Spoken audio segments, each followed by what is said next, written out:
अस्सलामु अलैकुम वरहमतुल्लाहि वबरकातुहू।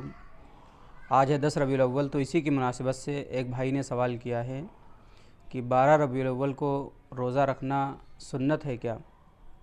तो इसकी मैं वजाहत करना चाहता हूँ कि रसूल पाक सल्लल्लाहु अलैहि वसल्लम ने क्या 12 रबीउल अव्वल को रोज़ा रखा है या किसी और दिन रखा है। तो आप सल्लल्लाहु अलैहि वसल्लम पीर के दिन रोज़ा रखा करते थे, 12 रबीउल अव्वल को नहीं बल्कि पीर के दिन रोज़ा रखा करते थे।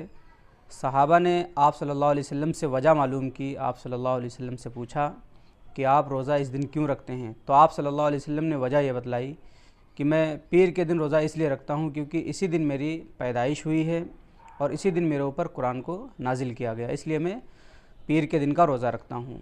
तो जो इन्होंने पूछा है सुन्नत के बारे में, तो पीर के दिन रोज़ा रखना सुन्नत है, 12 रबीउल अव्वल के दिन रोज़ा रखना सुन्नत नहीं है।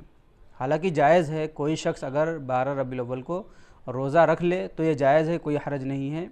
लेकिन सुन्नत समझना कि 12 रबीउल अव्वल को रोज़ा रखना सुन्नत है, तो ये साबित नहीं है कि सुन्नत है, बल्कि पीर के दिन रोज़ा रखना सुन्नत है। हम और आपको हर पीर को रोज़ा रखना चाहिए।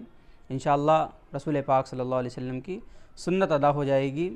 लेकिन 12 रबीउल अव्वल को कोई शख्स अगर रोज़ा रखना चाहता है तो सुन्नत समझ करके ना रखे, ऐसे ही रख ले तो कोई हरज नहीं है, जायज़ है। लेकिन जो सुन्नत है वो पीर के दिन रोज़ा रखना है।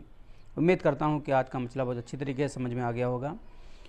आपसे गुजारिश है कि इस वीडियो को अपने दोस्तों के साथ भी शेयर कर दें। पहली बार चैनल पर आए हैं तो सब्सक्राइब कर लें। इंशाअल्लाह इसी तरीके की वीडियोस चैनल पर आती रहती हैं। अस्सलामु अलैकुम वरहमतुल्लाहि वबरकातुहू।